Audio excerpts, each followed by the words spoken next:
Bonjour à toi cher spectateur. Rebuilding de Max Walker Silverman, c'est un film qui m'intriguait pas mal parce que j'en ai beaucoup entendu parler lorsqu'il est passé au dernier festival de Deauville. Il a eu des bons échos, voire même de très bons échos. Et au-delà de ça, Josh O'Connor. C'est un acteur qui explose, qui se diversifie énormément en termes d'interprétation, qu'on voit beaucoup du coup dans ce mois de décembre, puisque mine de rien, on vient de le voir dans le dernier Knives Out, et là, il est dans Rebuilding. Donc tout ça réuni me donnait très envie de voir ce long métrage. Le résumé pour faire simple, Dusty avait une ferme qui était tout pour lui, au point de sacrifier sa femme et sa fille pour l'entretenir. Mais lorsqu'un incendie ravage celle-ci et le laisse sans avenir, il va essayer de se rapprocher de sa fille, Callie Rose. C'est très beau. C'est vraiment un film qui parvient à prendre un genre qui est très codifié, c'est-à-dire le western, et à y mêler des codes de drame social et également de mélodrame, mais très subtils, qui font que ce qui pourrait sonner comme un métrage assez classique, que ce soit dans sa forme, dans son fond, dans l'évocation de ses personnages, dans la manière avec laquelle ils vont s'entrelacer au fil d'un récit qui peut sembler assez simple, voire même très archétypal sur pas mal de points. Il y a un côté vraiment drame américain avec la famille un peu dispatchée qui décide de se recomposer autour d'un événement tragique. Sur cette base-là, c'est quelque chose, on va dire, de très symptomatique d'un certain cinéma indépendant américain qui a envie de traiter les relations humaines avec quelque chose de très fatal à la base pour ensuite acheminer quelque chose d'un petit peu plus positif. Et je trouve que Walker Silverman arrive à mêler ça avec le western pour en faire un film très américain, mais qui déconstruit un petit peu des archétypes du cinéma américain. Ce que je trouve très intelligent, c'est qu'avec cette base, il convoque plein d'icônes de ce genre et du modèle américain. Très réganien dans le genre. Mais il le déconstruit pour en faire un héros brisé qui cherche un petit peu à se reconstruire avec tout ce qu'il a sous le coude. Et j'aime beaucoup cette intelligence. Je trouve qu'il y a pas mal de similarités à faire avec le cinéma de Chloé Zhao, par exemple, qui, lorsqu'elle convoque le western au travers de The Rider, ou même avec son premier long métrage, elle avait envie un petit peu de ramener ce côté ancré dans la terre, qui fait que le récit a quelque chose de très brut, et finalement de très évocateur pour le spectateur. Et dans ce côté brut, il y a vraiment une singularité qui se dégage de ce métrage, et qui fait que Rebuilding, sous son côté très classique, qui pourrait un peu le plomber, se révèle au fur et à mesure de son avancée dramatique un moment de cinéma dans lequel on a vraiment envie de se plonger. Le western n'est plus un genre si simple que cela à aborder aujourd'hui au cinéma, et Costner nous l'a bien démontré l'année dernière malheureusement. Mais de temps en temps, certains auteurs aiment donner à ce genre une nouvelle dimension, une singularité, qui va lui permettre de rentrer dans les codes d'un cinéma plus proche des spectateurs.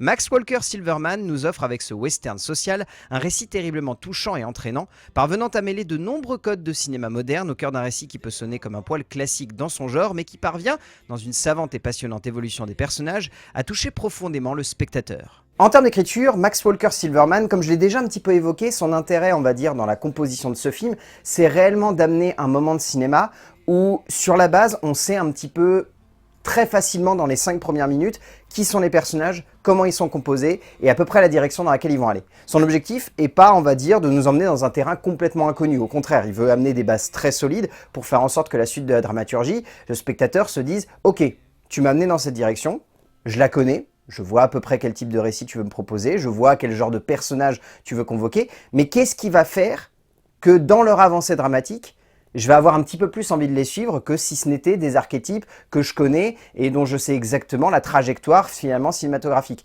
Et le fait d'amener cette petite fille au milieu de la composition dramatique et de créer un récit centré quasi uniquement autour d'un père qui, par sa profession, a choisi de délaisser sa famille au point de s'en séparer et qui là, au travers d'un drame, a l'opportunité d'un seul coup de pouvoir reconnecter avec celle-ci, et bien là, c'est là qu'on est surpris.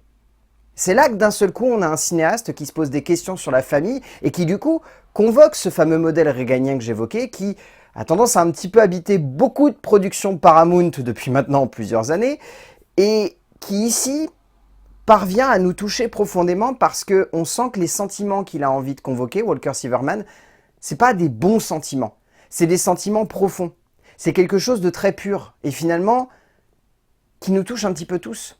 C'est typiquement le genre de sentiment très universel qui fait que même si on voit la base et même si on voit un petit peu l'archétype qui peut se dégager de ces personnages, et ben ces sentiments sont tellement justes et tellement finement amenés par le réalisateur qu'on n'a qu'une envie, c'est de plonger dedans.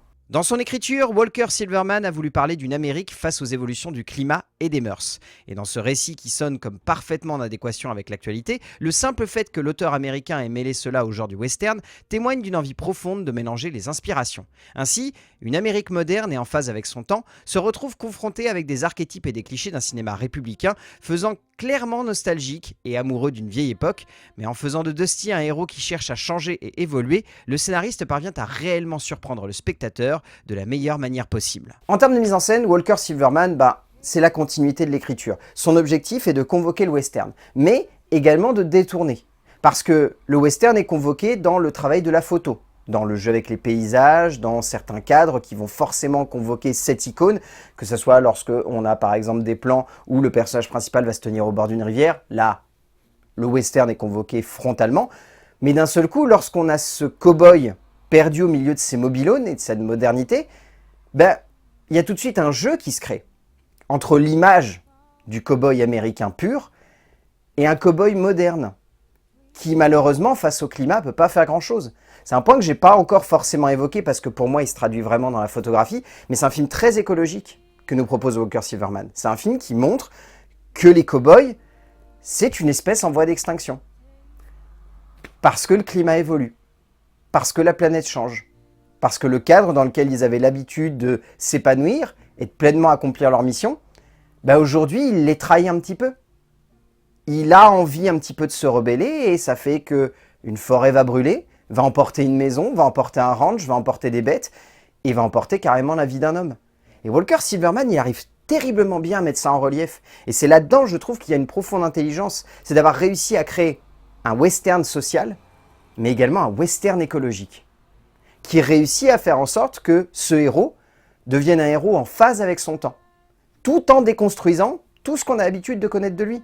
Et là-dedans, je trouve que Walker Silverman est d'une profonde intelligence et d'une profonde modernité et arrive justement à détourner ce qui aurait pu sonner comme un drame classique à la sauce western, comme un vrai moment de cinéma qui questionne notre époque et qui arrive à mettre en relief une Amérique que peu finalement de réalisateurs ont réellement envie de convoquer comme ça. On sent que dans cette mise en scène, Walker Silverman a voulu montrer la beauté des paysages et du cadre dans lequel il peut se permettre d'enfermer ses personnages, tout en offrant des panoramas et des représentations de l'Amérique qui soient aussi imposantes que parfois assez écrasantes dans leur relief. Rien que le fait de jouer entre les paysages désertiques de sable ou de cendres, on sent que l'auteur a voulu s'inspirer de ces modèles du genre tout en offrant une vision où le paysage n'est pas que là pour magnifier les personnages et leurs actions, mais également pour créer un certain parallèle avec ce qui les ronge et ce qui fait qu'ils ne sont plus autant accrochés à leur modèle passéiste. En termes de casting, je trouve celui-ci quasiment parfait. Megan Fahey est fantastique. Elie Malouf, très très bon également, même si c'est un petit rôle tertiaire, mais je l'ai trouvé excellent. On peut citer Amy Madigan, on peut citer Callie Rice, on peut citer Zeilana Martinez, Teresa Holt Berriger, Dwight Mondragon, David Bright, Nancy Morlan. Dans la majorité, ces acteurs ressortent vraiment bien. Lily Latorre est exceptionnelle du début à la fin du long métrage. Cette jeune actrice est bourrée de talent et elle ira très très loin. Franchement, elle volerait presque la vedette par moment à l'acteur principal. Mais c'est très difficile parce que lui, du début à la fin, il a une vraie présence, il a un charisme indéniable, il arrive à incarner parfaitement cette icône qui doit évoluer avec son temps. Et je trouve qu'au-delà d'avoir une très belle interprétation, son interprétation surtout, elle est extrêmement sensible. Josh O'Connor est un acteur bouleversant, qui aurait pu aller dans une direction très classique et assez criarde d'un héros américain caricatural, que l'acteur rend ici au contraire très attachant et sincère par une interprétation délicate et réellement belle. Au bout du compte, Rebuilding, c'est vraiment un très joli film que je vous conseille vraiment de voir en salle. C'est le genre de moment de cinéma qui nous rappelle que même si un genre peut être tellement ancré dans certains codes qu'il lui semble difficile de réellement évoluer avec son temps, si c'est le bon auteur qui décide de s'en emparer et de lui donner la bonne vision, ça donne un moment de cinéma qui non seulement arrive à joliment traiter des émotions qui peuvent sembler très archétypales, mais en lui donnant un nouvel angle qui fait que d'un seul coup, on se sent impacté par celle-ci. C'est en même temps un moment où on se dit, tiens, c'est moderne, dans son propos écologique, dans son propos social, dans sa manière de voir le cow-boy. C'est en plus porté par d'excellents acteurs. Donc réellement, Rebuilding de Max Walker Silverman, si vous avez l'occasion de le voir en salle, allez-y. C'est un très joli moment de cinéma. Et en plus, en cette fin d'année, je trouve que c'est un très beau film pour conclure l'année cinématographique. À plus.